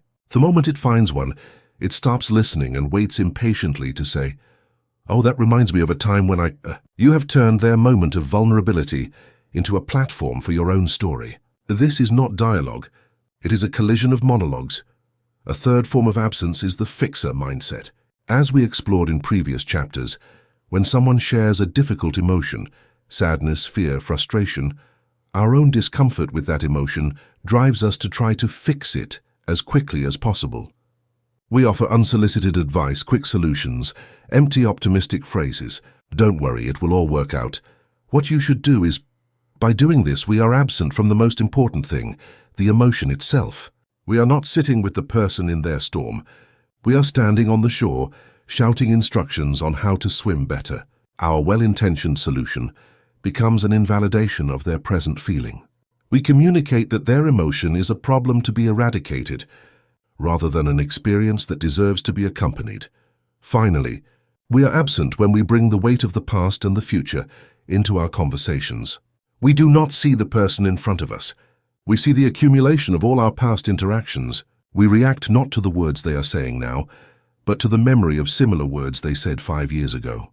The current conversation becomes a trial over a historical case, where each person presents evidence from the past to validate their present stance. Or conversely, we are so anxious about where the relationship is going that we cannot simply enjoy where it is. We are on a first date, but our mind is already planning the wedding or fearing the inevitable heartbreak. In both cases, the ghost of the past or the mirage of the future stands between us, preventing us from connecting with the only human being who is real, the one sitting across from us, here and now. The architecture of connection, the power of full presence. Now, the good news, the practice of presence in relationships is the simplest and most transformative skill you can cultivate. It doesn't require learning complex communication theories. It only requires your decision to show up. When you offer your total presence to another person, you create a space of safety. Your undivided attention is a gift that says, here in this moment, you are the most important thing in the world. You can be yourself. You will not be judged. You will not be interrupted. You are safe. In this field of safe, accepting energy, the other person feels permission to lower their own armor. Vulnerability becomes possible. Authenticity flourishes. True intimacy is not the result of having the same interests or always agreeing. It is the result of knowing there is a safe space in the presence of the other, where you can show up fully and be accepted. Your presence is the fertile ground where trust can take root. The main tool for creating this space is generous listening. Listening is an art. It is much more than the absence of talking. It is an active, full-body practice. It begins with your posture. Orient your body toward the person. Maintain soft eye contact. It continues with the discipline of silencing your inner narrator. Every time you realize your mind is preparing a response or a judgment, gently bring it back to the sound of the other person's voice. Immerse yourself in their story. Listen not just to the words, but to the emotions beneath. Is there sadness in their tone? Is there excitement in their energy? Is there fear behind their anger? Listening generously is listening with your whole being, with the sole intention of understanding. Presence is also your secret weapon in conflict. When a disagreement arises, the automatic reaction is contraction. We close off, we defend, we prepare for battle. Presence is the act of remaining open, even in discomfort. It is using the tools we learn to navigate our own inner storm, breathing, anchoring in the body, allowing the emotion, so we can stay in the conversation instead of fleeing. When you can remain present with your own anger or pain, you stop needing the other person to change for you to feel better. You can listen to their perspective, even if you disagree, because your sense of safety no longer depends on them validating your viewpoint. From this place of anchored presence, conflict ceases to be a battle to be won and becomes a problem to be solved together, like two pebbles in the river, using friction to polish the misunderstandings until both sides are smooth and clear. Finally, your state of presence has a vibratory impact. Your nervous system, when anchored in the now, radiates a frequency of calm and coherence. By the law of resonance and through our mirror neurons, your calm is contagious. When you talk to someone who is anxious or upset, instead of joining their chaos, your serene presence can act as a tuning fork, inviting their own nervous system to tune into a state of greater tranquility. Often without saying a word, simply by being an oasis of presence in the midst of their storm, you can help someone find their own center. Your peace becomes a gift. The river practice. The 5-minute presence ritual theory is inspiring, but connection is forged in practice. You don't need to retreat to a monastery to learn how to be present. You only need 5 minutes to start revolutionizing your relationships today. I present to you the 5-minute presence ritual, the intention. Before your next significant interaction, when your partner comes home from work, when you pick up your child from school, when you sit down to talk with a friend, pause. Close your eyes for a second and set a clear, simple intention. For the first 5 minutes of this interaction, my only goal will be to be 100% present. Forget about solving problems, planning logistics, or telling your own story. 5 minutes. Your sole mission is to offer the gift of your presence, the digital drop. The moment the interaction begins, consciously put your phone away. Don't put it face down on the table. Put it in your pocket, in your bag, in another room. This physical act is a powerful ritual. It is a non-verbal declaration that tells the other person and your own brain, nothing is more important than this. You are my priority now. Reach the arrival breath. Just as you greet the person while making eye contact, take one conscious breath. Just one. Feel the air enter, feel your feet on the ground. This is your personal anchor, the act of fully landing in that moment, in that space, with that person. You are gathering all the dispersed parts of yourself from the past and the future and bringing them home to the now. The open question and generous listening. Initiate the connection with a genuine open-ended question that invites sharing, not just informing. Instead of "How was your day?" which often gets a monosyllabic fine, try something like, "What was the most interesting thing that happened to you today?" Or, "Was there a moment in your day that made you smile?" And then the most important part, for the remainder of those 5 minutes, practice generous listening. Close your mouth and open your ears, mind, and heart. Become the most curious human being on the planet. Ask follow-up questions to deepen, not to direct. Wow, how did that make you feel? Tell me more about that part. Resist with all your might the urge to interrupt, to advise, to relate it back to yourself. Your job is to make the other person feel like the most fascinating human being in the universe. That's it. 5 minutes. What do you think will happen if you practice this ritual consistently? You will transform the fabric of your relationships. You will teach the people around you that you are a safe space. You will deepen intimacy and trust in ways that long, distracted conversations never can. And you will discover an incredible truth, that by offering the gift of your presence to others, the first and greatest beneficiary is yourself. Because in the act of being fully present with another, you find yourself again and again in the beauty and vitality of the only moment that exists. Chapter 8. The Paradox of Action. Achieving more by being fully here. It's time to tear down a gigantic myth, perhaps the biggest of all those surrounding the idea of presence. By this point in our journey, it's very likely that a part of you, the ambitious part with goals and dreams, is a bit nervous. You might be asking yourself, all this talk of presence, accepting the now, letting go of the past and future, it sounds very peaceful, very zen. But won't it turn me into a passive person? If I stop worrying about the future, won't I lose my drive, my ambition? How am I supposed to achieve my goals if I only focus on the present moment? If you have that doubt, congratulations. It's an intelligent and crucial question. And the answer is the most counterintuitive, exciting, and liberating revelation of this entire path. So get ready, because we are about to turn everything you thought you knew about productivity and achievement upside down. The truth is this: presence is not the enemy of action, it is its high-octane fuel. Obsession with the future outcome is not what drives you towards success. It is the anchor that holds you back.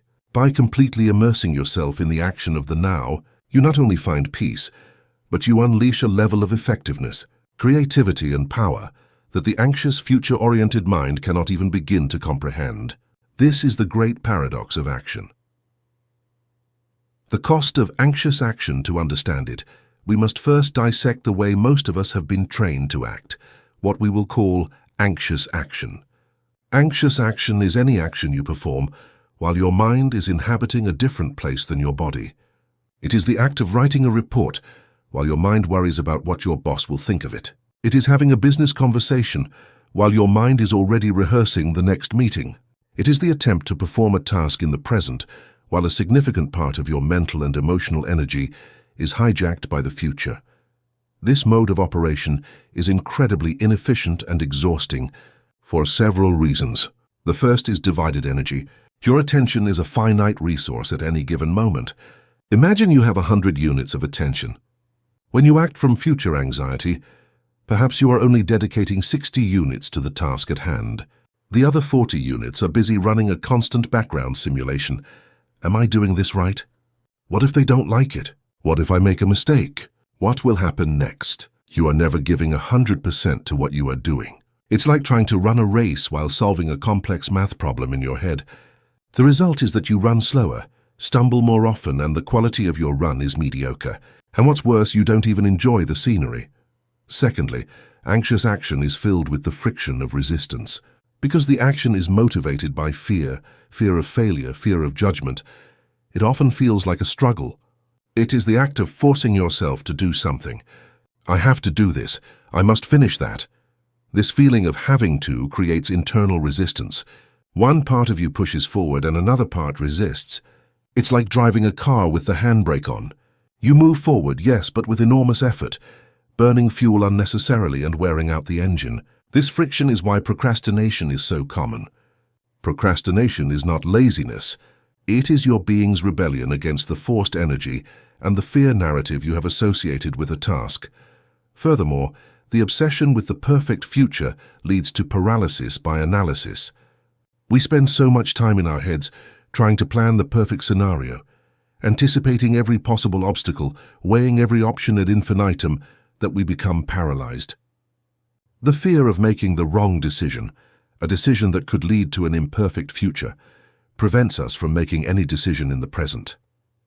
We get stuck in planning, unaware that the most perfect plan in the world is useless if it is never executed. The final result of a life lived in anxious action is burnout. It is not a possibility. It is a mathematical inevitability. When your nervous system is constantly activated in a low-grade alert mode, when your energy is perpetually divided and fighting itself, you burn out. Burnout is not the result of working too much. It is the result of working misaligned, of spending more energy on worry and resistance than on the action itself. Presence, the fuel of flow. Now, let's explore the alternative, present action. Present action is the act of completely unifying your consciousness with the task at hand, here and now. It is the moment when the thinker and the doer merge. Your mind is not focused on the future outcome. It is fascinated by the present process. You are not worried about the finish line. You are in love with the step you are taking at this very moment. And it is in this state that magic happens. This state has a name coined by psychologist Mihaly Csikszentmihalyi, the flow state. You have probably experienced it. It is that magical state where you are so completely immersed in an activity that everything else seems to vanish. Your sense of time is distorted. Hours can pass as if they were minutes. Your ego, that self-critical, worried voice, is completely silenced. The action feels fluid, effortless, as if a greater force were moving through you. And in this state, your performance reaches its peak. You are more creative, faster, more accurate. The flow state is the pinnacle of human experience, where maximum productivity and maximum happiness converge. And what is the flow state at its deepest essence? It is a state of radical presence. It is the total embodiment of the now. You cannot be in flow while worrying about the past or the future. It is a neurological impossibility. Flow requires all your attention, your 100 units, to be dedicated to the dance of the present moment. So, how do we access this state of supreme performance and joy? Research on flow gives us a clear map. 3 main conditions are required. The first is having a clear, immediate goal. Not a vague, distant goal like be successful, but a concrete goal for the present moment. Write this paragraph, solve this line of code, chop this carrot. The second is receiving immediate feedback. The activity itself informs you how you are doing, allowing you to adjust your action in real time. A musician hears the note they play. A climber feels the grip of the rock.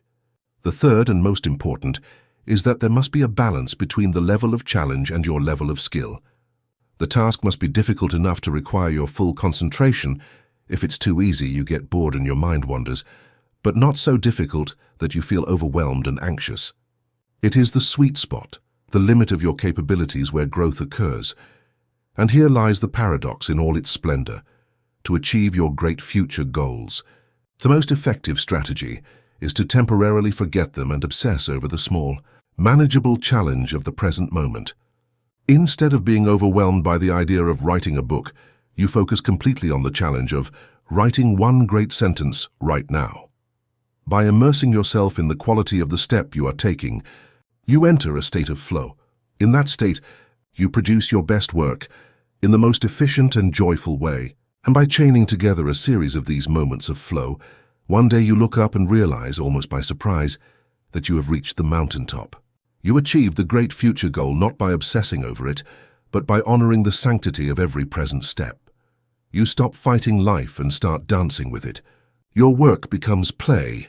Action ceases to be a means to an end and becomes the reward in itself. This is the secret of all great artists, athletes, scientists, and creators. They have learned that the key to extraordinary performance and an extraordinary life is the same: the capacity to completely immerse oneself in the action of the now.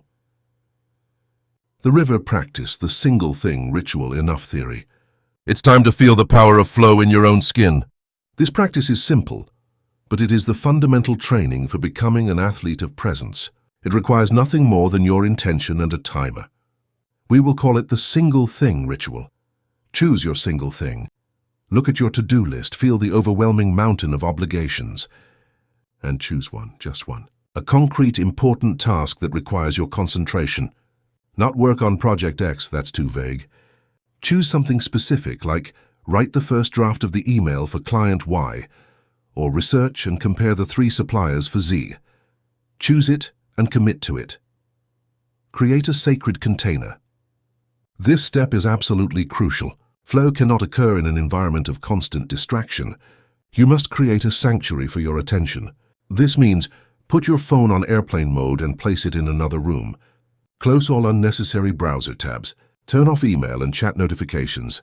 If you are in an office, put on headphones, even without music, as a do not disturb signal. And most importantly, set a timer. To start, 25 minutes is a perfect amount of time, the famous Pomodoro technique. These 25 minutes are sacred. They are a contract with yourself. Set your micro-intention. Just before starting the timer, close your eyes for a moment and set a clear, present intention. Not, "I hope to finish this." Instead say, "For the next 25 minutes, my entire universe is this task. I dedicate all my presence, all my energy, all my curiosity to it." You are defining the boundaries of your reality for the next time block. The immersion. Start the timer and throw yourself into the task. Your only job during these 25 minutes is to practice radical monotasking. Do only that one thing. And here comes the training part. Your mind, unaccustomed to this level of focus, will rebel. It will wander. It will recall another email you have to send. It will worry about dinner. It will wonder what's new on social media. This is normal. Don't get angry with yourself. Simply, every time you notice your mind has gone traveling, gently smile. Congratulate yourself for noticing. That is an act of presence. Turn as if guiding a distracted puppy back to the path. Bring your attention back to the task at hand. Use your breath as an anchor if necessary. When the timer rings, stop. Even if you are in the middle of a sentence. Get up, stretch, walk for 5 minutes, and then evaluate. Not just the quantity of work you've done, but how you feel. It is likely you will notice a sense of calm, of accomplishment, a mental clarity that multitasking never gave you. Don't be mistaken. This practice, though simple, is a radical act in our distracted world. It requires discipline, but the reward is immense. It is the liberation from the stress of the divided mind. It is the deep satisfaction of doing quality work. And it is the discovery that, by falling in love with the step you are taking right now, you arrive at any destination you desire, not exhausted and empty, but full of the vitality and joy of having been fully alive throughout the entire journey. Chapter 9. The Narrow Gate, the Now as a Portal to the Timeless. Throughout this journey, we have been learning to return home. We have practiced the art of releasing the heavy chains of the past and dissolving the mists of anxiety about the future. We have learned to anchor our wandering consciousness in the solid reality of our body, to navigate the storms of our emotions with presence, and to offer the gift of our undivided attention in our relationships. We have discovered the paradox that, by fully immersing ourselves in the action of the now, we unleash our maximum power and creativity.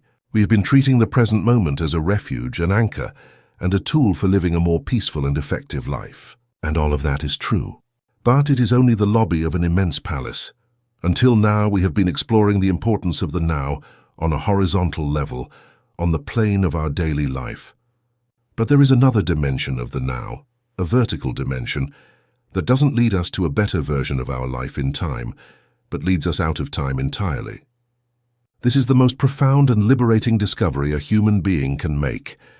The present moment is not just the only place where life happens. It is a door, a narrow door, a door that leads from the world of form, thought and time toward the dimension of the formless, of pure consciousness, of the timeless. This chapter is your invitation to find and cross that door. The power of the narrow gate. We call it a narrow door because, in the vast panorama of our consciousness, the now can seem incredibly small and insignificant. Our mind, with its vast museums of the past and its infinite horizons of the future, scorns it. It is a fleeting instant, a blink. How could something so small hold the key to everything? But its narrowness is its power. It is narrow because you cannot cross it carrying luggage. You cannot pass through the door of the now carrying the heavy suitcases of your personal history, your resentments, your regrets, your identities. You cannot pass dragging the voluminous trunks of your future plans, your anxieties and your expectations. To pass through the narrow door of the now, you must leave everything behind, if only for an instant. You must arrive naked, stripped of everything except your simple and pure presence. And what lies on the other side of this door? On the other side, there is not nothing in the sense of a void. There is no thing. It is the realm of the formless, the unmanifested. It is the source from which all form, all thought, all life emanates.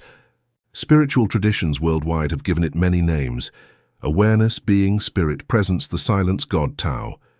The words do not matter, because they all point to an experience that is beyond words. It is the dimension of you that was not born and will never die. It is your true nature, your timeless essence. We have been conditioned to identify exclusively with our form, our body, our thoughts, our emotions, our history. We believe we are our personal self, a separate entity, defined by its characteristics and biography, struggling to survive in time. This is the self that lives in the museum of ghosts and the mirage of the future. This is the self of the ego, and the main experience of this egoic self is a subtle but persistent feeling of dissatisfaction, of lack of I haven't arrived yet. It is always seeking the next thing, the next experience, the next moment to feel complete. But you are not just your form. You are the consciousness that is aware of your form. You are the space in which your body, your thoughts, and your emotions appear and disappear.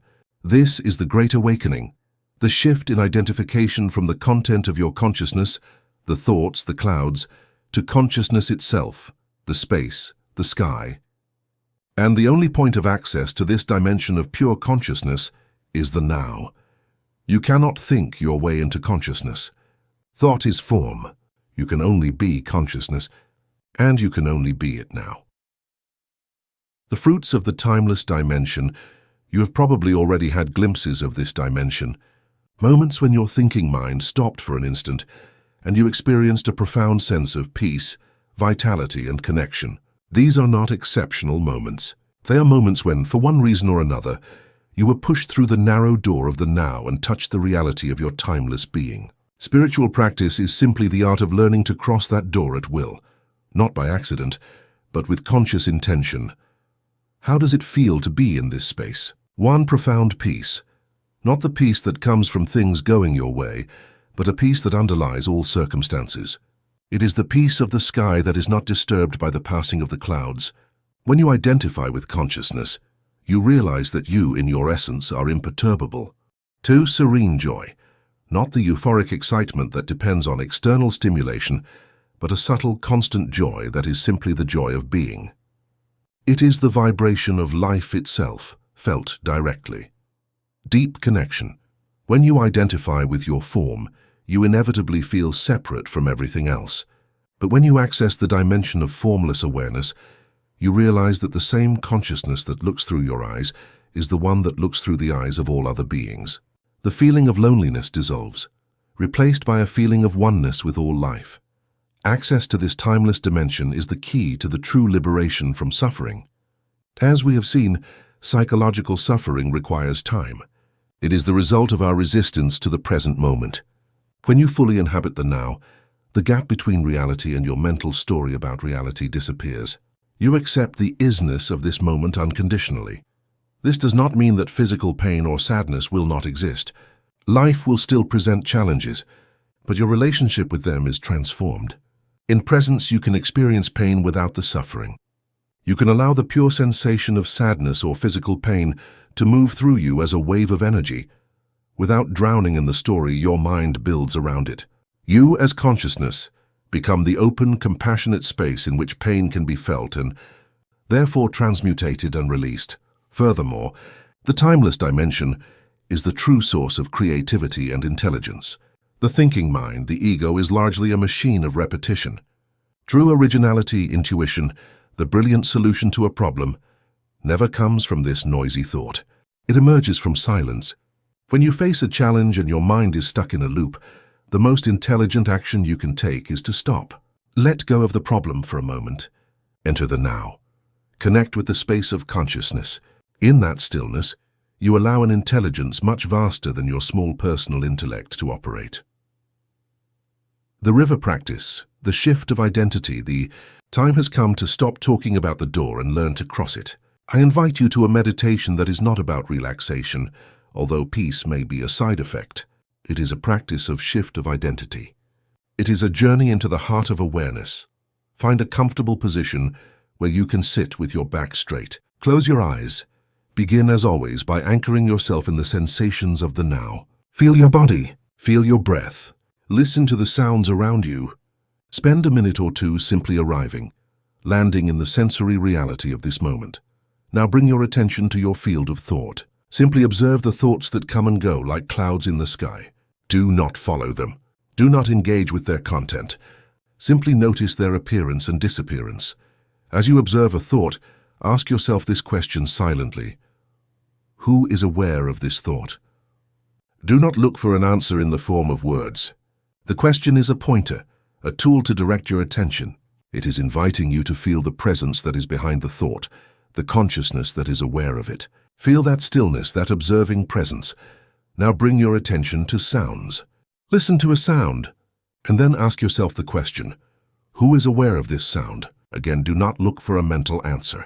Try to feel the silent presence that registers the sound, the consciousness in which the sound occurs. Do the same with a body sensation. Feel a sensation in your body, and ask, who is aware of this sensation? Feel the stillness that is aware of the sensation. With each question, you are withdrawing your attention from the object of perception, the thought, the sound, the sensation, and bringing it back to the source of perception, consciousness itself. You are shifting from identifying with the content to identifying with the container. Now let go of the questions and simply rest. Rest as consciousness. Feel your being not as a body that has consciousness, but as a consciousness that for a moment has the experience of a body, of sounds, of thoughts. Feel the profound peace and stillness that is in this space. This is not a state you have to create. It is what you are when you stop doing everything else. It is your essential, timeless nature. There is nothing to achieve here. The simple act of recognizing and resting in this space, even if only for a few seconds, is a transformative practice. It is like coming home. When you feel it is time, without rush, begin to bring your attention back to the denser sensations of your body. Feel your breath again. Feel your hands and feet. And then very slowly open your eyes, look around you. Allow the world of form to return to your perception, but try to keep a part of your consciousness anchored in the formless stillness you just came from. Try to see the world not just with your eyes, but from the space of silent awareness that is behind your eyes. The present moment is much more than an instant in time. It is a crack in the facade of ordinary reality, an opening to the sacred dimension of your own being. It is the narrow door, and it is always, always open. Your only task is to realize it is there and have the courage to cross it, leaving behind everything you thought you were, to discover the infinite peace of what you truly are. Chapter 10.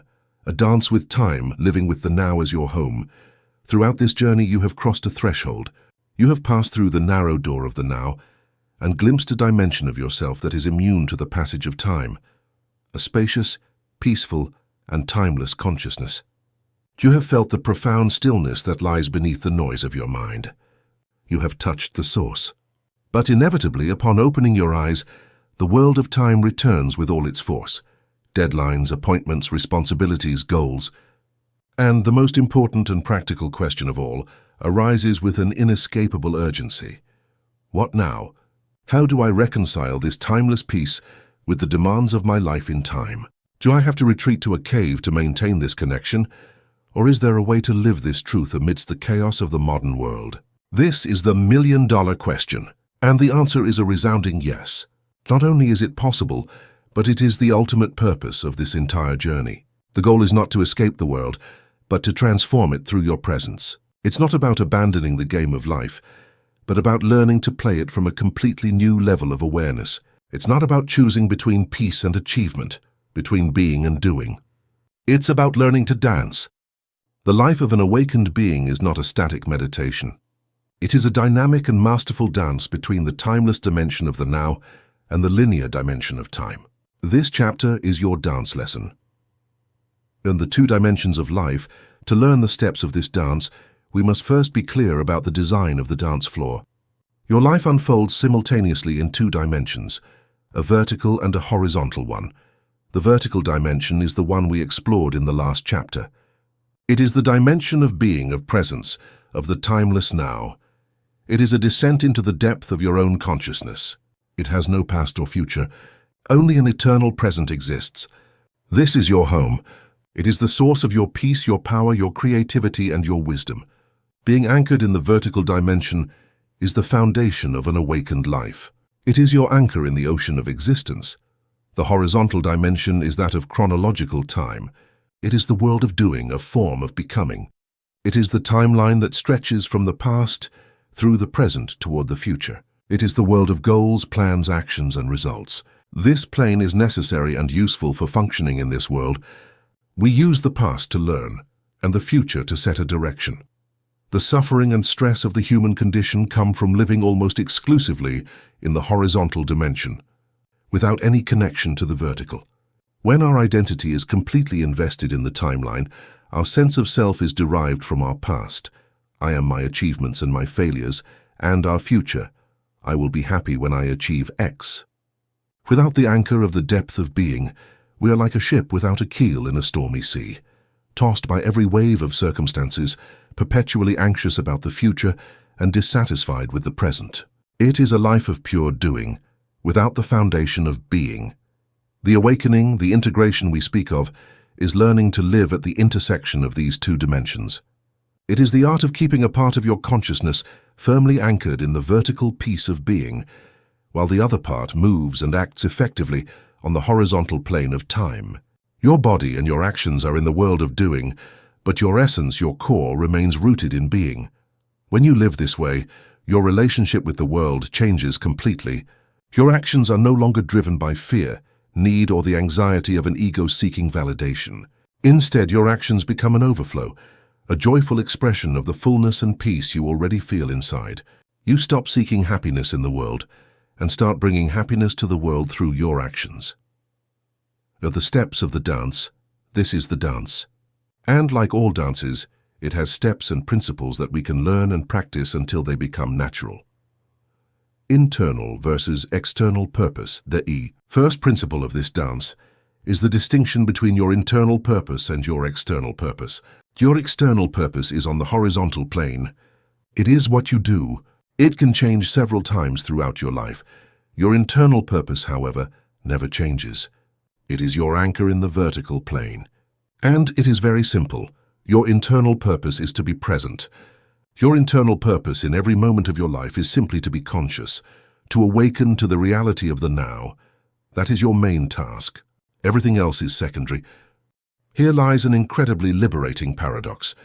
When you make your internal purpose your number one priority, your external purpose is fulfilled with much greater grace and effectiveness. By prioritizing presence, you remain in a state of calm and clarity. You are not reactive. You listen deeply. You access creative solutions that the anxious mind cannot see. And as a result, your chances of negotiating an excellent deal skyrocket. By focusing on being, you empower doing. Make the now your priority and time will be on your side. End the mental state of waiting. The second step of the dance is the end of waiting as a mental state. Waiting is one of the most common and corrosive states of the unawakened consciousness. We wait in the supermarket line in traffic for the weekend to arrive, for the right person to show up, for the big opportunity to present itself. In the state of waiting, we reject the present moment. We turn it into an obstacle, an annoying time interval that must be endured to reach a supposedly better future moment. The dancer of time does not wait. They transform every period of waiting into an opportunity for the practice of presence. A traffic jam is no longer a source of frustration. It is an unexpected gift of 10 minutes to practice conscious breathing and feel the life in your body. The line at the bank is no longer a waste of time. It is an opportunity to observe the world around you, to notice the details of people's faces, to feel your feet on the ground. By abandoning mental resistance to waiting, stress dissolves and any moment becomes a portal to peace. You realize you weren't waiting for something to happen. You were simply living in the now, which is where everything happens. Goal setting without future imprisonment. The third step is how to maintain future goals without getting lost in the future. Presence does not mean you become a directionless being who simply floats through life. You can and should have goals and dreams. The difference is in your relationship with them. The dance consists of a three-phase process. Vision creation. You sit and use your mind as the tool it is to define as clearly as possible what you wish to create on the horizontal plane. This is an act of conscious planning. Frequency embodiment. Once you have the clear vision, you bring it into the now through your senses and emotions. You visualize your goal as if it were already a reality. You feel the joy, the gratitude, the security of its fulfillment now. This step is not to make it happen, but to align your vibratory frequency with that of your desire, turning yourself into a magnet for it. Present step focus. And this is the crucial step of the dance. You release the outcome and obsessively focus on the present step. Once you have set the direction and aligned your energy, your sole task is to bring your complete and undivided attention to the single thing you can do in this moment to move in that direction. The future will build itself as a consequence of the quality of your present actions. The acceptance of isness, finally. The step that holds everything together, the acceptance of isness as the basis for all action. We often believe that to change a situation, we must first resist it, hate it, judge it as bad. We believe that acceptance is passivity. This is the biggest lie. Resistance to what is keeps you stuck in it. It drains your energy in a useless struggle with reality. Radical acceptance of the present moment, of your current financial situation, your current health status, your relationship as it is today, does not mean you don't want it to change. It means you stop arguing with reality. Only when you fully accept your starting point do you have a solid foundation and clear perception from which you can take effective, powerful action to move in a new direction. Acceptance is not the opposite of action. It is the prelude to all wise and effective action. The river practice, the daily homecoming ritual. Living this dance is not a theory. It is an embodied practice, a rhythm that is cultivated day by day to help you make the now not just a vacation destination, but your permanent address. I invite you to a final daily ritual, a homecoming ritual. The morning anchor, the vertical. Every morning, before the world demands your attention, give yourself 5 minutes. Sit in silence. Your sole task is to connect with the vertical dimension. Feel the life in your body. Rest in the silent consciousness that you are. State your internal purpose for the day with a simple declaration. Today, my primary purpose is to remain present.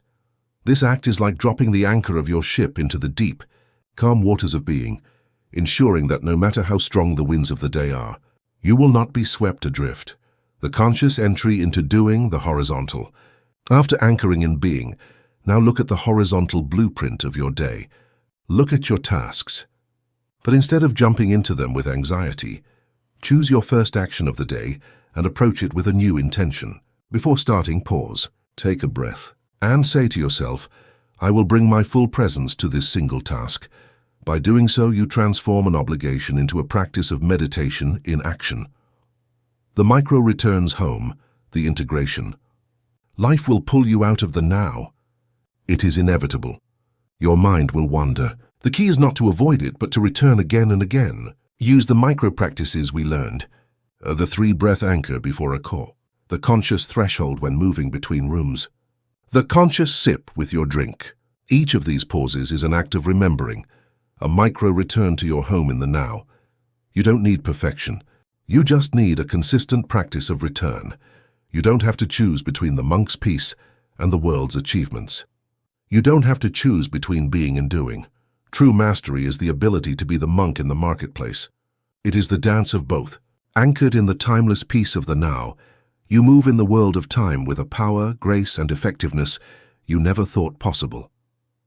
You are no longer a traveler lost in time, searching for a home. You are the home itself, and from this space of fullness, you go out to dance with life. The now is no longer a place you visit. It is the consciousness from which you live.